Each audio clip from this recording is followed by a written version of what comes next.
Eu sou o Lúcio Guimarães, do 12º ano A, e hoje eu vou falar sobre a ocupação da Palestina. Durante a apresentação eu vou deixar umas fotos aqui passando, todas elas foram tiradas dentro da Palestina. Antes de me aprofundar mais no tema, eu queria deixar bem claro que existem muitos pontos de vista sobre esse trabalho, e o meu foi feito de uma visão pró-Palestina. A ideia de criar um Estado 100% judaico surgiu quando o antissemitismo se espalhou pela Europa. O antissemitismo é o ódio ao povo judeu e começou quando os europeus culpavam os judeus pela existência das classes mais baixas e da pobreza. Nessa mesma época, no fim do século XIX, surgiu o sionismo, que é um movimento judaico que tinha como objetivo criar um Estado judeu, um Estado judaico, para proteger todos que estavam sendo perseguidos. Uma das pessoas que mais desenvolveu essa teoria do sionismo foi Theodor Herzl, que em 1897 convocou o Congresso da Basileia para decidir aonde seria fundado esse Estado. Ele deu a opção da Argentina, da Palestina e da Uganda. E a Palestina foi escolhida principalmente por motivos religiosos, porque segundo a Bíblia cristã, em 1800 a.C., Deus enviou uma mensagem a Abraão, dizendo para ele comandar o povo da Mesopotâmia para Canaã, que é o atual território da Palestina. E esse território ficou conhecido entre os judeus como a Terra Prometida. Então, em 1900, começou uma grande onda de migração judaica para a Palestina, que se intensificou no fim da Primeira Guerra Mundial, quando a Inglaterra tomou o controle militar de uma parte do país que antes era dominada pelo Império Otomano. E eles anunciaram que estavam a favor dos sionistas. Mas isso gerou muitas revoltas em todas as colônias inglesas no Oriente Médio, até que chegou a Segunda Guerra Mundial. E no período da Segunda Guerra, foi quando os palestinos sofreram mais ataques dos judeus, porque o plano dos sionistas precisava ser concretizado para proteger todos que estavam sendo atacados pelos nazistas. Então, o que a Palestina fez para se proteger na Segunda Guerra foi se aliar à Alemanha, porque eles tinham dois inimigos em comum, os judeus e os ingleses. E a Inglaterra, por outro lado, estava convocando qualquer judeu para participar do seu exército para combater os alemães. E no fim da Segunda Guerra, a situação da Palestina estava pior ainda, porque a Alemanha havia sido derrotada, os judeus que haviam sobrevivido ao massacre nazista estavam mais dispostos a fundar o Estado de Israel, e a Inglaterra havia tomado total controle da Palestina. Mas também no fim da Segunda Guerra, a Inglaterra estava sem dinheiro e não estava conseguindo comandar todas as colônias no Oriente Médio. Então o que eles fizeram foi sair de alguma delas, incluindo a Palestina, que ficaria sob controle internacional da ONU. Em 1947, a UNSCOP, que é o Comitê Especial das Nações Unidas para a Palestina, se encontrou com a Liga Árabe para decidir o que seria feito com o território da Palestina. E todos os países que compunham a UNSCOP votaram, e o que ficou decidido é que o melhor a se fazer seria dividir a Palestina entre judeus e árabes. E nessa divisão, a ONU propôs que 47% do território ficasse para os árabes e 53% para os judeus. E as cidades de Jerusalém e Belém ficariam sob controle internacional por serem cidades muito religiosas para ambos os lados. Mas os árabes não aceitaram essa proposta e eles falaram que não iam dividir nenhum pedaço de terra com os judeus, que estavam invadindo o seu país. Então, essa questão da partilha da Palestina ficou em aberto até fevereiro de 1948, quando o presidente Harry Truman convocou uma outra reunião para discutir o que seria feito. Mas logo que ele convocou essa reunião, os sionistas anunciaram que no dia 16 de maio de 1948, eles fundariam o Estado Provisório de Israel. E Truman apoiou totalmente essa ideia.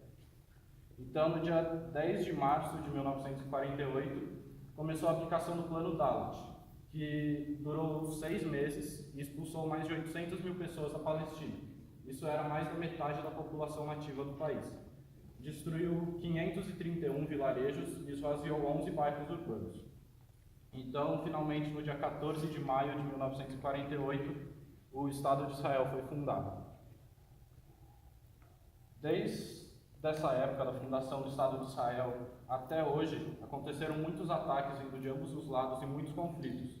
Mas o pior deles foi em 2014, no estado de Gaza, quando Israel lançou a Operação Margem Protetora.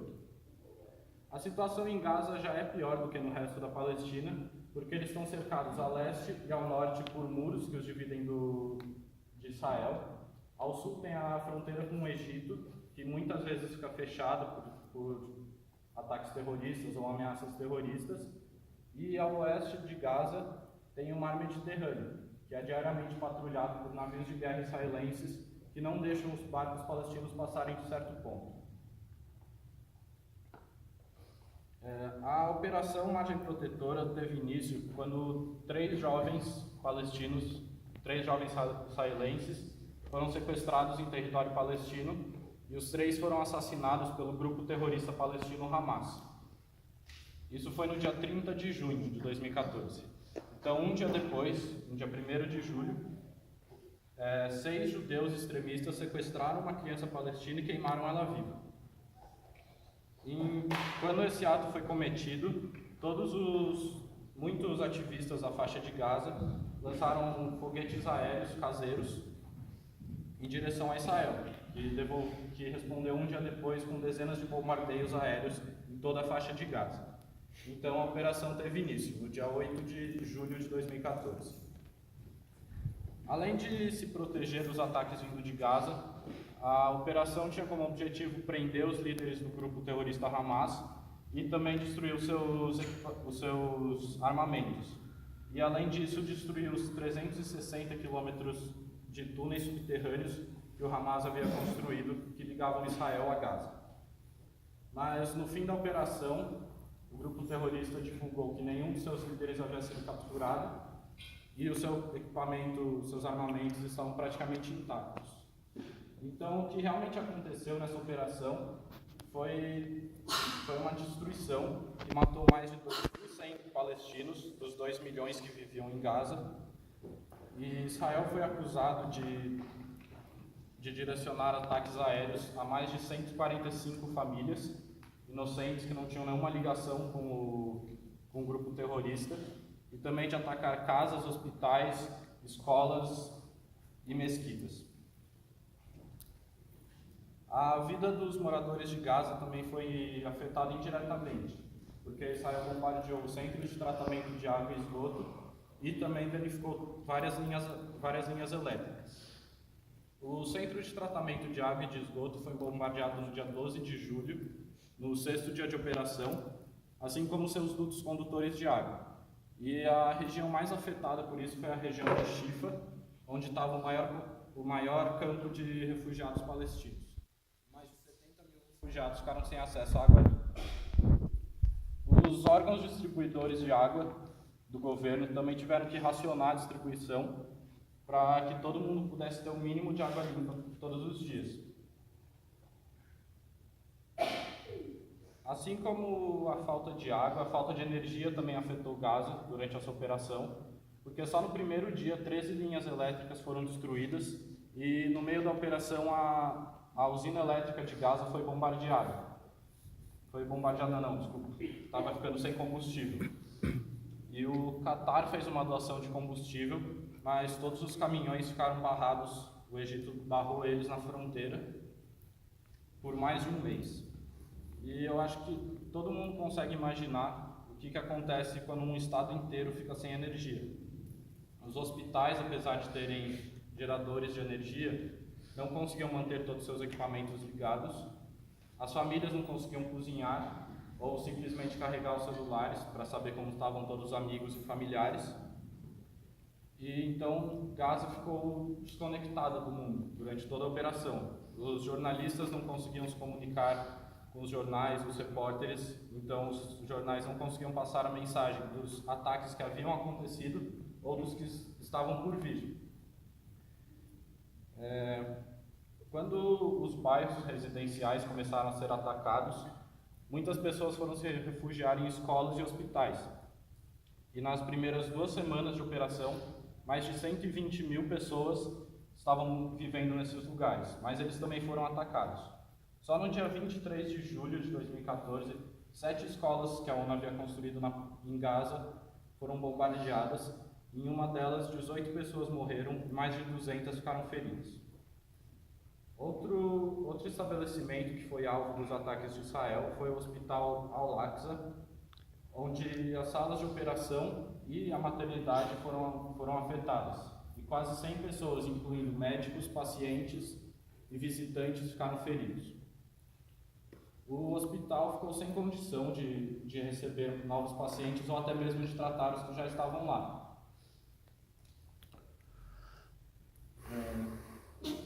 Essa operação Margem Protetora acabou no dia 26 de agosto de 2014, quando um representante do governo da Palestina e um representante do governo de Israel se encontraram numa reunião mediada pelo Egito para fazer um tratado de cessar-fogo. E além de bombardear todo o estado de Gaza, Israel proibiu a entrada de alguns materiais de construção, alegando que o Hamas usaria isso para construir novos armamentos. Então, muitas coisas que foram danificadas são danificadas até hoje, como, por exemplo, eu falei da estação de tratamento de água, que até hoje não foi reconstruída. E outro motivo para isso é que o governo da Palestina não tem dinheiro. E só a operação de 2014 e uma outra que teve em 2008 somam mais de 3 vezes o PIB da Palestina para serem restaurados. Foi cotado em 13,1 bilhões de dólares em 2017. Para concluir, eu queria falar que eu acho totalmente compreensível o desespero que os judeus estavam passando, principalmente durante a Segunda Guerra Mundial. Eles estavam sendo perseguidos por um ditador nazista que matou mais de 6 milhões de judeus. E, como qualquer outro, eles estavam procurando um lugar seguro para viver. Mas o problema é que esse lugar ainda não existia. Então, os sionistas decidiram criar um local seguro em cima da terra de um outro país que não concordava com essa ideia. E eles tentaram ganhar a liberdade e a segurança deles, tirando a dos outros. E o mais impressionante para mim é que os judeus estavam sendo perseguidos, estavam sendo mortos, tendo suas terras invadidas, e eles foram lá e fizeram praticamente a mesma coisa com os palestinos. E o único motivo para a Palestina ser escolhida são por motivos religiosos que aconteceram há mais de 4.000 anos atrás. Eu acho importante falar de novo que esse trabalho foi feito de uma visão pró-palestina, que existem outras visões. E também falar que todas as vezes que eu citei judeu, eu não estou generalizando a religião. Eu sei que não são todos os judeus que apoiam essa guerra e nem todos os moradores de Gaza. Existem muitos grupos judaicos que lutam contra o fim dessa guerra, mas em 1948, quando o Estado de Israel foi fundado, todos os seus fundadores eram judeus. E o Estado só foi criado por causa da religião judaica, que infelizmente estava sendo perseguida e massacrada. E, para mim, o governo de Israel não está sendo nada compreensivo com a causa da Palestina. Eles atacam milhares de famílias inocentes, alegando que existe um terrorista entre eles. Mas, pelo que eu estudei, me parece que esse terrorista não é tão perigoso. Porque se a gente olhar, por exemplo, os números da guerra de 2014, os números de israelenses mortos pelo Hamas é praticamente nulo comparado ao número de palestinos que o Estado de Israel matou. E então, para finalizar a apresentação, eu queria deixar 2 perguntas para vocês. Quantos inocentes precisam morrer para que um terrorista seja pego entre eles? E mais quantos anos de sofrimento até as pessoas perceberem que essa ocupação precisa chegar ao fim? Muito obrigado.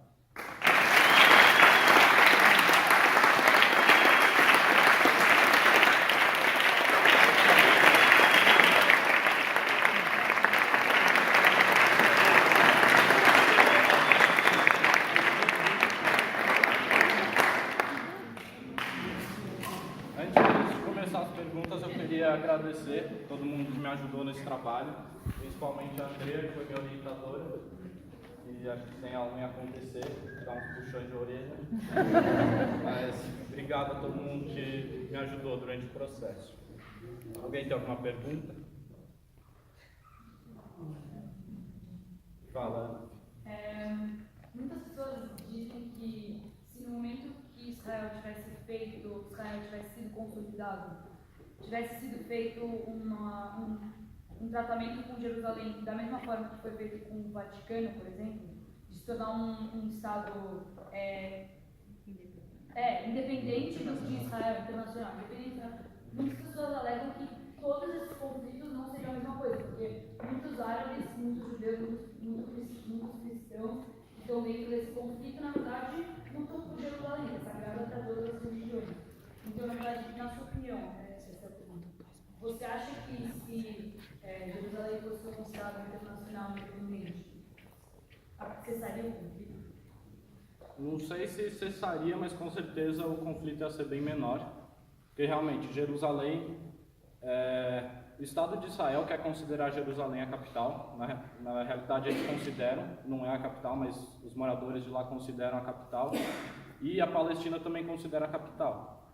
Então ali acho que é a cidade onde tem mais disputa e mais conflito, por ser, como você falou, uma cidade muito religiosa para todos os lados, os cristãos também. Mas eu acho que se no plano da ONU, em 1948, Jerusalém tivesse ficado sob controle da ONU, ia diminuir o conflito, mas no resto da Palestina continuaria o mesmo. Fala, gente. Parabéns pelo trabalho. E eu queria saber se você acha que atualmente o conflito ainda é um conflito religioso, como eles alegam, ou passou a ser muito mais um conflito político? Eu não acho que não envolve mais nada de religião. Durante todo o trabalho eu tentei encontrar, na verdade, por que ainda acontece esse conflito. No começo foi por causa de religião, foi por causa de proteção, mas faz mais de 70 anos que criaram o Estado de Israel e eu não acho que tem mais nada a ver com religião. Então, com certeza, por interesse político, não só de Israel, mas de outros países, como os Estados Unidos, que financiou essa guerra, a Inglaterra também ajudou. Eu acho que é muito mais interesse político. Também parabéns pelo trabalho. Eu queria saber, na sua opinião, qual é, digamos, o papel desses órgãos internacionais, como a ONU ou países como os Estados Unidos, que foram, de certa forma, os causadores desse conflito. Qual é o papel deles agora? Como eles deveriam agir para impedir que isso continue? A ONU nunca tentou realmente impedir esse conflito. Eles fazem coisas, constroem escolas, dão dinheiro para que esse conflito para tentar acabar com o conflito. Os Estados Unidos, até acho que agosto desse ano, doavam não sei quantos milhões de dólares para a Palestina, só que ao mesmo tempo eles ainda doam 8 milhões de dólares, acho que por mês, para Israel só em armamento. Então eles dão uma ajuda para a Palestina, mas eles dão muito dinheiro para quem está destruindo a Palestina. E os Estados Unidos que mediou todas as tentativas de acordo de paz que tiveram. Acho que no meu trabalho eu coloquei 3, se não deu tempo de falar aqui na apresentação. Então eles já tentaram. Na época do Bill Clinton ele fez 2 tratados de paz, mas nenhum deles deu certo. Então acho que os Estados Unidos só deveriam parar de financiar Israel, já ajudaria muito.